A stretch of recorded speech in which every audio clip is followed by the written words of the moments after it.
PM Modi ने सर्वोच्च सम्मान के लिए राष्ट्रपति पुतिन का आभार जताया। पीएम मोदी बोले, ये सम्मान पूरे भारतवर्ष का है। लोग जो है ना इलेक्शन के दरमियान वीडियो देने लग गए मोदी के खिलाफ, तो उसकी वजह से कुछ सीटें कम करवाई गई। क्योंकि डर क्या था? डर ये था कि ग्लोबल पावर को रिप्रेजेंट करने जा रहे थे, दुनिया के लीडर बनने जा रहे थे प्राइम मिनिस्टर नरेंद्र मोदी, लेकिन वो फिर भी बन के दिखाएंगे। देखें सर, जो शख्स अपने, जो भाई ने भी बातें की ना सारी, तो एक तो बात यह है कि भारत के वजीर आजम नरेंद्र मोदी को रशिया के अंदर जो सबसे बड़ा हाईएस्ट स्टेट डेकोरेशन या स्टेट का अवार्ड होता है, जिसे ऑर्डर ऑफ सेंट एंड्रयू कहते हैं, वो दिया गया है। डर ये था कि ग्लोबल पावर को रिप्रेजेंट करने जा रहे थे, दुनिया के लीडर बनने जा रहे थे। वो शख्स अपने लोगों को गंदम के लिए रिलीफ दे रहा है, जो घी के लिए रिलीफ दे रहा है, बिजली के 200 यूनिट फ्री दे रहा है, तो ऐसा शख्स किसी को भी पसंद होगा, चाहे वो पाकिस्तानी हो, चाहे हिंदुस्तानी हो, चाहे अरब अमारात। पुतिन साहब गले मिलते हुए हर जगह पर दिखाई दे रहे हैं, कैसे हाथ में हाथ डाले वो फिर रहे थे, और प्राइम मिनिस्टर नरेंद्र मोदी उनके घर का उनके साथ टूर कर रहे थे। फिर आपने बड़ी खूबसूरती से भारत की दुश्मनी बेची है, चाइना को बड़ी बेची। बड़े प्लाजे आपने दुबई में बनाए सिर्फ इस वजह से। जो कि चाइना का राष्ट्रपति है, उसके लिए किसको भेजा? उसके लिए एक ऐसे बंदे को भेजा जो मोदी जी को रिसीव करने गया था, उसका भी जूनियर। जब अगर आप अपने पांव मोदी साहब और किसी भी नेशनलिस्ट इंडियन के जूतों में डाल के देखें तो this is a very important trip. ज्यादा दबाव आ गया भारत के ऊपर, फिर भी भारत ने रूस को कंडेम नहीं करा। रूस हेलो फ्रेंड्स, एक नए वीडियो के साथ आपका बहुत बहुत स्वागत है। तो दोस्तों, इन दिनों प्रधानमंत्री मोदी रशिया के दौरे पर है और आपने देखा कि वहां से बहुत सारे विजुअल्स वायरल है, जिसमें कि दिखाने के लिए काफ़ी है कि किस तरीके से भारत और रशिया की दोस्ती बहुत ही पुरानी है और बहुत ही मजबूत है। इसी के साथ साथ प्रधानमंत्री मोदी को वहाँ के सर्वोच्च सम्मान, जो कि order of saint Andrew apostle है, इससे सम्मानित किया खुद व्लादिमीर पुतिन ने, जो कि वहाँ का सर्वोच्च सिविल अवार्ड है। इसी के साथ प्रधानमंत्री मोदी ने भी इसके लिए थैंक यू कहा और उन्होंने बताया कि किस तरीके से ये सम्मान पूरे 140 करोड़ की जनता का भी है। और इसके साथ साथ बहुत सारी बातें हुई, जैसे कि यूक्रेन और रशिया का जो वॉर चल रहा है, उसके लिए भी उन्होंने कहा कि इस वॉर को शांति से एक समझौते के तहत निपटाया जा सकता है। आज का टाइम वॉर का नहीं है।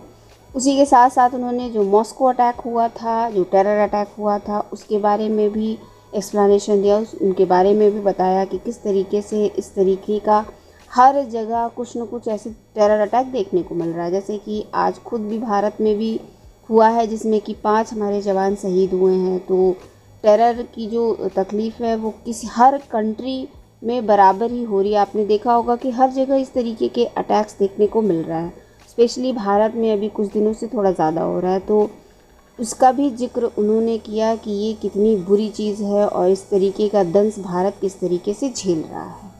देखिए, दो देश आपस में दो देश कभी भी दोस्त नहीं होते। हो सकता है कि उनके लीडर्स दोस्त हो जाएं, क्योंकि देश तो क्या है, अगर हम देश की बात करें, जनसंख्या है, जो लोग हैं, जमीन है, यही तो देश है। तो क्या ये ऐसे दुश्मनी हो जाएगी? नहीं। सिमिलरली फॉर रशिया, क्या सारे मॉस्को में बैठ के नई दिल्ली, नई दिल्ली बैठ के मॉस्को? नहीं। बेसिकली क्या होता है कि अंडरस्टैंडिंग होती है लीडरशिप की। और फिर होता था दोस्तों, यहाँ पे भूख से लोग मर गए, खाना नहीं मिला, मेल न्यूट्रिशन से लोग, ये भारत में बड़ा कॉमन हुआ करता था। आजकल के बच्चे मेरी बात सुनेंगे तो बोलेंगे, यार क्या जरा आप कैसी बातें कर रहे हो? ये सच है, ये सच है। उस जमाने में रूस ने भारत को बड़ा सपोर्ट करा। अब क्या है कि रिश्ते बन गए और रिश्ते ऐसे बन गए कि वो आए यहाँ पे, ये हुआ सेटअप, ऐसा करो सेटअप, ये भारत की इसमें मदद करो, ये मदद करो, और भारत सब नोट करता है। भारत ने देखा कि यार ये ठीक लोग हैं, ये ठीक लोग हैं, और उन्होंने मदद करी। और भारत के पास पैसे नहीं थे तो हम कुछ और उनको देते थे इन काइंड। हमने कोई उनको गेहूं दे दिया या कोई सब्जियां दे दी, इस टाइप की। तो भारत के पास फॉरेन एक्सचेंज ना के बराबर था उस वक्त। अब क्या हुआ कि आज की तारीख में है मामला बिल्कुल उल्टा। India has become the world's 5th largest economy, और भारत को लोग कह रहे हैं कि 2-3 साल में 3rd लार्जेस्ट इकोनॉमी बन जाएगी। अब जब भारत बन जाएगी 3rd लार्जेस्ट इकोनॉमी, रूस को ये बात पता है यार, और रूस को एक और बात पता है कि भारत ने मेहनत करी और जब मेहनत करी तो किस्मत भी चमकती है भाई। जो मेहनत करता है, जो एफर्ट डालता है, उसकी किस्मत भी चमकती है। तो रूस ये देख रहा है कोने से। रूस ये कह रहा है कि दुनिया में सारे लोग हमारे खिलाफ। अब भारत के ऊपर भी जबरदस्त प्रेशर है वेस्टर्न कंट्री से दोस्तों। अमेरिका से फोन, इससे फोन, इससे फोन, ये डील नहीं, आप इसको कंडेम करो, आप बोलो रूस गलत है, रूस कैसे घुसा यूक्रेन में, क्या कर। आपने देखे होंगे वो वीडियोस डॉक्टर जयशंकर के, यूट्यूब में बड़े वायरल हो रखे हैं। आप देखिए यूट्यूब में उनके वीडियोस की। जो भी उनसे सवाल पूछ रहा है डॉक्टर जयशंकर से, एक मुद्दे पर पूछ रहा है कि भाई साहब इंडिया किसकी तरफ, यूक्रेन की तरफ। आप समझिए डॉक्टर जयशंकर तो फॉरेन मिनिस्टर है, उनका काम ही है फॉरेन विजिट करना, पॉलिसीज बनाना, भारत की पॉलिसीज लोगों को समझाना, भारत को एक अपर हैंड देना नेगोशिएशन में, या जो भी डिप्लोमेसी होती है, ये तो सारा का डॉक्टर जयशंकर के अंडर आता है। और यहाँ पे डॉक्टर जयशंकर जहां जा रहे हैं, हर जगह जाते हैं, प्रेस कॉन्फ्रेंस होती है, हर जगह प्रेस कॉन्फ्रेंस में यही प्रेशर आता है क्राउड से, Ukraine Russia, Ukraine Russia, Ukraine Russia, यही बस। और किस तरीके से खूबसूरती से हैंडल करा, और जो खूबसूरती से हैंडल करा है दोस्तों, रूस देख रहा है वहां पे बैठे, क्योंकि वहां का भी मिनिस्ट्री ऑफ फॉरेन अफेयर्स जो है वो दिन भर क्या करता है, यही तो काम करता है। ट्रैक करो किसने हमारे खिलाफ क्या बोला है, किसने सपोर्ट में बोला है, कौन बड़ी खूबसूरती से न्यूट्रल रह के भी हमें सपोर्ट कर रहा है। भारत के लिए आसान रास्ता क्या था दोस्तों, मैं आपको बताता हूं। और जो रशियंस है ना, वो बेवकूफ तो है नहीं यार, वो पुराने मजे हुए खिलाड़ी हैं।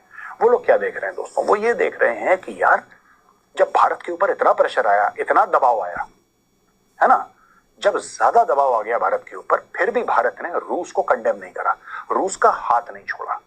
भारत ने रूस को यह बोला कि बिल्कुल पुतिन के सामने बोला कि this is not an era of war, Modi ji ने बोला था, और वही not an era of war अभी फिर मोदी जी ने रिपीट करा है पुतिन के सामने।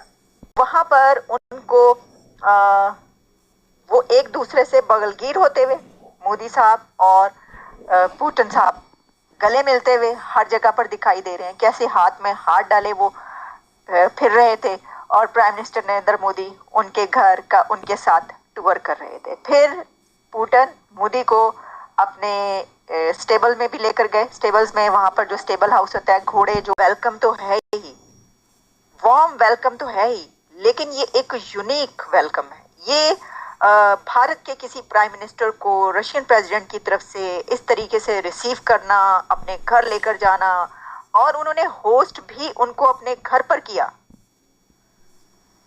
तो इससे पता ही चलता है कि ये एक बहुत ही यूनिक टूर है।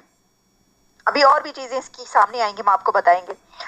मीटिंग जो है वो फिर उसके बाद जो नरेंद्र मोदी साहब हैं, वो कम्युनिटी में, अपनी जो इंडियन कम्युनिटी है वहाँ पर, डायस्पोरा, वहाँ का भी बड़ा वाइब्रेंट डायस्पोरा है रशिया का। रशियन जो वहाँ पे अथॉरिटीज़ है उनको इल्म होगा, तो जो चाय का एहतमाम किया होगा वो भी पूरी तरीके से इलायची विलायची डाल के, जैसे भी वहाँ पे चाय पी जाती है टिपिकल इंडियन चाय, वो पेश की गई होगी। अभी तो पार्टी शुरू हुई है, क्योंकि हमने तो स्टार्ट में ये सब देख लिया। ये एक बहुत बड़ा मैसेज है, किस किस के लिए ये हम आपको पहले बता चुके हैं। पूरी दुनिया के लिए ये एक मैसेज है कि रशिया और इंडिया ऐसे एक साथ खड़े हैं। बड़ी गहरी इनकी वो दोस्ती जो अब और भी ज्यादा स्ट्रेंथन हुई इस टूर के